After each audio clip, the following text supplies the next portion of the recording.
Čestitala bi svojim igračicama na pobjedi, malo lošiji ulazak u prvo poluvreme, puno promašenih zicera, no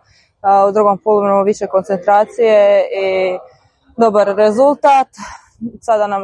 nam slijedi da se okrenemo prema Pločama, Dalmatinci u petak i prema završnici kupa.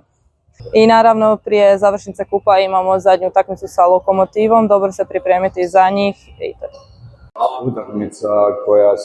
koja je uvijek malo problematična kad igrate dan ranije prvenstvenu utakmicu, puštajući ulaz u prvo poluvrijeme, poslije su malo digle ritam i koncentraciju, motivaciju, razlika u kvaliteti je prisutna vrlo visoka, tako da mi je drago da su na kraju igrale i ove mlade djevojke, dali značajan doprinos da napravimo još jednu uvjerljivu pobjedu koja polako privodi ovu karavanu prvenstveno u kraju i sljedeći vikend utakmica s Dalmatinkom, nakon toga derbi zadnje kola sa Lokomotivom koji će odlučiti o prvaku Hrvatske.